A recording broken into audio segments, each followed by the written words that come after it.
네, 수험생 여러분 안녕하세요. 수정쌤입니다. 2026학년도 수리논술 전형에 대해서 지난 시간에 두 번에 걸쳐서 안내를 해드렸고요. 아직 그 내용 안 보신 분들은 순서대로 보고 오시는 게 좋겠습니다. 오른쪽 위에 카드 클릭하시면 되겠고요. 오늘은 수리논술 미리 보기 5부 경쟁률 및 적정 지원 가능권인데, 사실 지금 연초인 상황에서 어느 대학에 지원을 할 것까지는 염두할 필요는 없을 거라고 생각하는데, 지금부터 여러분이 공부하는 수준을 정하고 3월, 4월, 5월, 6월, 7월, 8월 그렇게 여러분의 모의고사 실력의 변화에 맞춰서 지원 대학이 정해지니까, 적정 지원 가능권이라고 오늘 소개해 드리는 것은 어느 정도 수준으로 내가 논술 공부를 시작하는 게 좋을까에 대한 이야기입니다. 물론 학생부가 약해서 논술에 관심을 가지고 있고 논술로 한번 반전, 역전, 대박을 꿈꾸겠다라는 생각으로 이 영상을 보시는 분들에게는 조금 아쉬워할 만한 내용이긴 하지만, 논술 전형을 오해하시는 분들이 많은데, 논술 전형은 인서울이 안 되는 정도의 학생이 논술로 갑자기 서강대를 간다던가 이런 거는 사실상 불가능합니다. 그런 뜬소문들이 많이 있는데 그런 건 특히 수리논술에서는 절대 가능하지 않고요. 입시는 초경쟁이잖아요. 그러니까 누군가 나에게 그런 걸 양보한다는 건 있을 수 없는 일이고, 수학이 50점인 학생이 수학이 80점인 학생을 10번 시험 본다고 역전시킬 수 있는 건 아니에요. 그 50점의 학생이 수학 실력이 향상돼서 80점 학생을 이기는 순간이 되면 이길 수 있지만, 현재의 실력이 그렇게 차이 나는 학생이 다른 실력자의 학생을 이길 수 없기 때문에 논술 준비를 시작할 때도 자신의 현재 실력에 맞는 수준으로 공부를 시작하고 열심히 수능 수학 공부까지 병행하면서 수학 실력을 올리면서 상승을 꾀하는 게 좋습니다. 그래서 적정 지원 가능권이라고 제가 정해봤는데, 이건 제가 합격시킨 합격자들의 평균치 정도 됩니다. 평균치보다는 살짝 낮아요. 여러분의 수학 모의고사 100분위로 96% 이상 정도 되면, 즉 1등급 정도 이상이 되면 연대, 한양대, 고려대, 서강대, 성균관대 정도를 지원할 수 있습니다. 이건 합격할 수 있다라는 말과는 약간 달라요. 그리고 여러분의 모의고사 성적도 현재 아직 고3이 안 된 고2 학생이라면 작년 말에 모의고사로 판단하면 조금 안 될 것 같아요. 정확히는 고3의 6월 정도의 모의고사 성적으로 1등급 이상을 찍는 학생이라면 이 정도 준비를 하면 어떨까라는 생각이 들고, 92% 정도 이상이면 중앙대, 경희대, 서울시립대고, 물론 이 상위권 대학들은 확통과 기하까지도 잘 정리되어 있는 학생이어야 된다라는 전제가 깔리는 거죠. 100분이 88% 이상이면 홍익대, 동국대, 건국대, 이화여대 정도를 지원할 수 있습니다. 근데 수리논술은 다른 과목을 균형감 있게 다 잘하는 학생보다는 수학을 다른 과목보다 조금 더 잘하고 다른 과목이 조금 약한 이런 학생들에게 더 어울리는 전형이고 더 매력이 있습니다.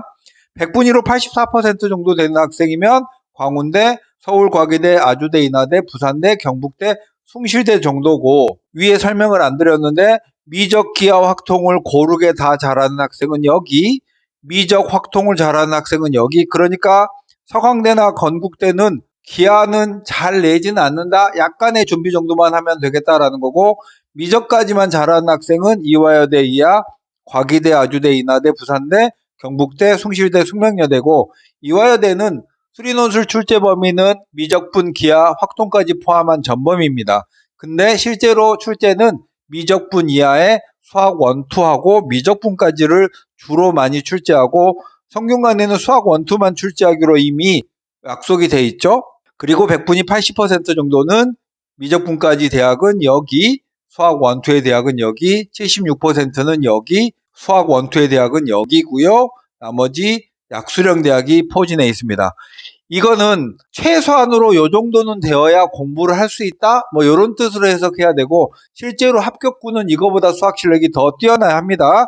어떤 학생이 이렇게 묻더라고요. 내가 수학 1등급 이상이면 고려대를 정시로 갈 수 있지 않나요? 이렇게 말하는데, 만약에 국어, 수학, 탐구까지 전부 다 포함해서 1등급이나 2등급 초반에 전 과목의 성적이 포진했다면 당연히 고려대를 갈 수 있고, 그런 학생이라면 굳이 논술로 고려대를 쓰지 않겠죠. 근데 수리 논술을 쓰는 학생은 수학은 잘하는데 국어나 탐구의 일부 과목이 한 3, 4등급으로 점수가 낮으면서 수능 최저만 간당간당 맞출 학생, 이런 학생들이 수리 논술에 유리하고, 전 과목이 1, 2등급 이내의 학생이고 특히 수학이 1등급 이상으로 잘하는 학생이라면 오히려 논술에서는 의학학 계열을 지원하는 게 조금 합리적일 수도 있습니다. 어쨌든 설명을 드리면서도 여러분의 개별적인 상황에 따라서 어느 대학 수준으로 공부를 하는 게 좋은지, 그래야지 합격하는지가 다 다르니까 일반적인 하한선 정도를 제가 말씀드리는 거예요. 약수령 시험은 대부분 가천대가 약수령 시험의 가장 표준입니다. 그래서 수능 수학 4점짜리 중간 정도, 국어는 이해력 문제 위주로 출제를 하고요. 그 다음 논술의 경쟁률은 인기학과 위주로 경쟁률이 높고 인서울 위주로 경쟁률이 높습니다. 그래서 당연히 의학학 계열이 경쟁률이 어마어마하게 높고요. 400대 1 이상은 아주약학, 성대약학, 숙명여대약학, 이런 의학학 계열이 상위권에 포진했는데, 특히나 아주대약학이나 숙명여대약학은 2025학년도 작년에 처음 신설했습니다. 그리고 의학학 계열이고 왠지 내가 도전해도 될 것 같으니까 아주대약학 같은 경우에는 800대 1의 경쟁률을 거뒀습니다. 그런데 이 아주대약학이 올해도 2026학년도에도 800대 1의 경쟁률을 거둘 거라고 생각하지는 않습니다. 몇 년 전에 동국대약학이 600대 1 이상의 경쟁률을 거뒀던 적이 있거든요.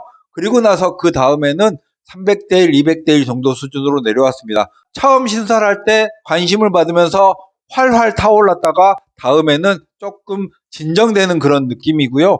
매년 의학학 계열의 경쟁률은 일반 자연계열보다는 높긴 하지만 한 250대 1 정도 수준에 있습니다. 그리고 일반 논술대학에서는 한양대, 성균관대, 서강대가 3강이죠. 자연계열 논술에서는 이 세 개의 대학교가 매년 1위를 차지하는데, 한양대 같은 경우에는 지금까지 주요 모집 단위가 최저가 없어서 높았고요. 성균관대는 수학 원투만 시험범위이기 때문에 수능 확통하는 학생, 수능 기하하는 학생까지 모조리 덤비는 그런 대학이어서 경쟁률이 높았고, 서강대는 상대적으로 모집 인원이 적고 대학의 인기는 상당하니까 경쟁률이 높았습니다. 그리고 요즘에 아주대가 갑자기 2024학년도부터 경쟁률이 튀어오르면서 인기대학으로 자리매김하고 있고요. 그 다음은 예상한 대로 중앙대, 경희대, 고려대, 건국대 등의 인서울 상위 15개 대학이 경쟁률 상위를 차지했고, 그 이하로 가톨릭, 덕성, 연세대, 동국대, 숙명여대 등이 40대 1에서 60대 1 정도를 차지했는데, 여기서 연세대나 가톨릭대나 서울시립대나 성신여대나 홍익대는 경쟁률이 낮진 않은데 연세대 위상이나 인기도에 비하면 낮죠. 이유가 뭐냐면 이 빨간색의 5개 학교들은 수능 전에 논술시험이 있기 때문에 우리 학생들이 수능 전 논술시험은 왠지 준비하기 부담스럽다라는 측면 하나 하고, 또 내가 수능 시험을 잘 봐서 낚이면 어쩌지 라는 2가지 이유 때문에 경쟁률이 낮습니다. 반대로 얘기하면 여러분이 연대의 논술을 통과할 정도로 수학 실력을 가지고 있고 확통 기하까지 잘 돼 있는 수학을 잘하는 학생이라면 수능 최저도 없으니까 미리 마음 먹고 도전해 봐도 되겠죠.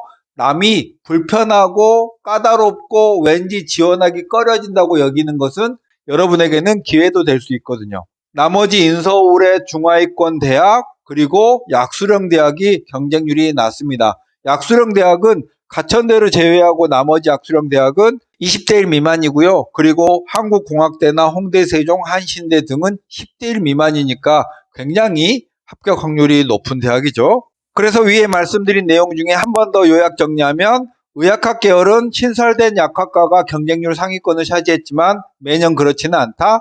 고려대 논술이 신설하면서 수능 최저가 있는 서강대, 중앙대 등이 영향을 받았고 고려대는 65대 1 정도의 자리를 잡았습니다.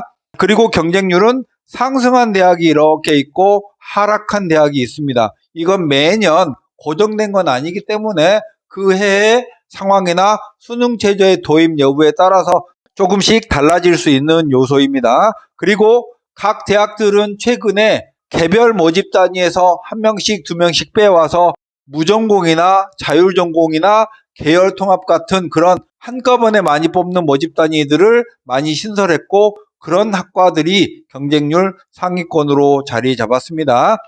그 다음 인기 있는 학과들은 수시에서는 우리 학생들이 자기가 가고 싶은 학과들을 포기하지 않기 때문에 자연계열에서는 반도체, 컴퓨터, AI, 전자전기 등의 학과들이 경쟁률이 높았습니다. 그리고 특정 대학의 경우에는 유달리 높은 학과들이 있죠.